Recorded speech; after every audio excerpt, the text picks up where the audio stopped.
Hey, everybody, we have 10 minutes here with Adam and Ruben, carrying on the theme of traveling with firearms and ammunition.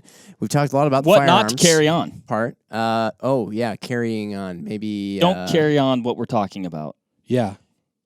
Correct. Sorry for the interruption, anyway, Jim. Back to the thing. We've been talking a lot about firearms thus far, a little bit of ammunition, but specifically the ammunition part now. Mm-hmm. You mentioned that this deserves its own sort of 10 minutes. Yep. And that comes into the fact that I know sometimes people will travel with it. You know, they'll fly with it, they'll drive with it, whatever. Mm-hmm. Or sometimes people will ship it. Mm-hmm. And there's certain regulations, I'm sure, that come into play with that because they're explosives, essentially, kind of, right? It's in that Things that can light. It's got a hazmat placard. Yeah. Yeah. So what is it about ammunition that makes it not necessarily your average thing to go about transporting? Well, with flying, they restrict how much you can bring. So it's 5 kilos or 11 pounds currently with most of the carriers. Okay. So for hunting trips and things like that, it's usually enough ammunition. For matches like Ruben and I fly to for 3-gun. Dealer trainings, demos, things like that. Usually it's a situation where we're shipping ammo to the destination and then we're trying to fly back with whatever's left over. Okay. But when you fly with ammunition, they're very particular about you can only have a certain amount. They define it. They very rarely measure it. But they're very specific about how you pack it. Oh, okay. And so that's where on Mark's containers. notes, there's a little excerpt. Correct me if I don't get the synopsis right, but basically it has to be a hard-sided container.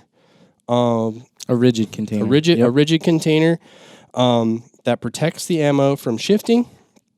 And it has to be designed to carry ammunition. Yep. So, the original box that it came in qualifies. The little individual cartridge plastic boxes, the reusable ones, those qualify. What a lot of folks don't know is that actually loaded magazines qualify. If you read that rule carefully. Which seems a little bit weird. Yeah, because in there it says magazines loaded or unloaded. So in there it's saying that a loaded magazine is an approved container. I think on their website Can didn't I- even Reddit, say and then the firearm magazine clips. Yeah, and now the magazine has to be in a container. So like if you take the magazine pouches, like those pistol pouches that hold like 8 of your Glock magazines. Yeah. Your loaded Glock magazine in that pouch with the Velcro thing shut, that is an approved. Oh, you can't just ammunition. toss in a loaded magazine just loose. Per the current rules, I think they changed it slightly very recently. But yeah, it was before just a magazine was fine. I think now it has to be in something because they don't want loose rounds to come off the top. Okay. That's how it's reading. Would you like me to read it real quick? Go ahead. It says, ammunition may be transported in the same hard-sided, locked case as a firearm if it has been packed as described above. So we got some reading to do up there. You cannot use firearm magazines or clips for packing ammunition unless they completely enclose the ammunition. Firearm magazines and ammunition clips, whether loaded or empty, must be boxed or included within a hard-sided, locked. Okay, so that's sort of the case that's also going to be holding in your rifle. Which is, I think that... Don't throw your little mag covers away when you get them. Yeah. So like the Magpul mag that comes with a little snap lid on the top, like a Tupperware lid. Sure, God, right? I always throw those away. Yeah, I know. There I you got go. a box of them. But so one of those things, and some controversy around this, but like technically there's some boxes on the market now. It's become popular to like debox your ammunition into like a bulk container. This hard-sided container that has like a zipper lid on it and whatnot. Yeah, G-Code, Cloud Defensive, bunch of different ones. Okay. More often than not, you'll get away with flying with those. It technically fits the rules as they're written. Right. But I've when done it many times. I have too. But when you come across the guy who's making up the rules or is reading between the lines on the rules, you're not going to win that fight. Okay. So you come across the guy that says, no, it's got to be individual, it's got to be this kind of container, the individual ones is what he's talking about. I'm like, it doesn't say that. And he's like, yeah, it does. And I tried to show me the rule. They don't like that. But sometimes, there's like bulk pack, no good, not protected from shifting. And like, well, that's not true. But you will run across the guys who when they start to interpret the rules themselves, you're completely at the mercy of whoever Yep. that person is that Right. day. I've been lucky that when that happened to me, I had a local person I could call that was not that far away. I just handed it to them, and they stored the ammo for a later trip. Okay, yeah. But you can't. Usually, you can get away with that. Sometimes you can't. What I've found is that when it goes through the X-ray machine and they see what is ammunition, if it's in like nice, neat little rows, be it in a magazine or in a Right. box, it's like, oh, that looks like it's packaged correctly. If it's all jumbled together, like in a bulk pack, that looks like You know that at some point somebody said, well, if it's like that, it could had a firing pin and explode. right. So that way they're like, nope, that's not okay. When they see that jumbled ammunition, that's when they go digging through your ammo or your luggage to find it. They open it and they're like, oh no, this is not right. Is that even likely to happen, Ruben? No, there's not enough no. pressure that could build up. So No, it would not just even fizzle. close. A bullet probably wouldn't even pop out. Okay. How about shipping? So shipping Oh, wait, ammunition. one more pro Oh. tip. Go. Yep. Don't be the pro guy. tip. Don't be the guy that duct tapes everything when you get it and you're going to fly with it. Yeah. Don't want to take all your nice ammo boxes from whoever you bought it from and duct tape them all shut. That just looks That suspicious. doesn't look good. They're gonna cut it open. C4 almost. Yeah, if there's a Yeah. way to make it look like an IED, That's the way. that's the way. Yeah, don't be that guy because guess what? You're gonna have to repack it because they're gonna make you cut it open so you can show them what it is, and then they're gonna say, "Well, now it's not packed." Buh. Done that. Good So- pro tip. So shipping ammunition, because we need to fly with more, or we need to travel with more ammunition usually than we can bring on the plane. A lot of times we ship it ahead. So to do that, really, a lot of like the cases that you buy in the store, like if you buy a 1,000-round case in the store, that's how it's shipped. Yeah. Like it's shipped via UPS to that store. But it's the same kind of stuff. It has to be packed, has to be taped shut. The caveat to that is it has to go ground because it's Cannot go hazardous air. material. It cannot go air. So plan ahead. So plan ahead. I'll send it plenty early. And then also it has to be placarded, have a placard on it. So what I do is I draw with a Sharpie a diamond, a square like diamond, but corners up and on the sides. Yeah. You color in the triangles on the top and the bottom. That's the right symbol.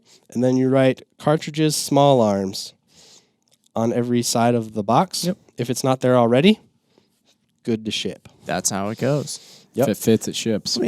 So can you, let's say you're going to Hawaii or you're going internationally.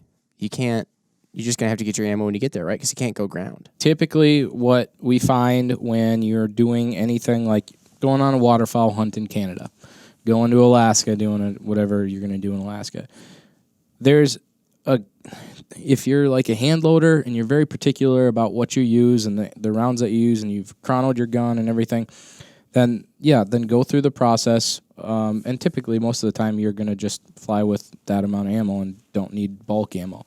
But if for some reason you do need to get a case of shotgun shells or you need a couple of bricks of 22 or whatever and you want to ship it ahead of time, you can also look into local sporting goods retailers where you're going. Most of them will allow you to call ahead, buy the ammo you need, have it set there. When you get your rental car, you stop by and pick it up. Got it.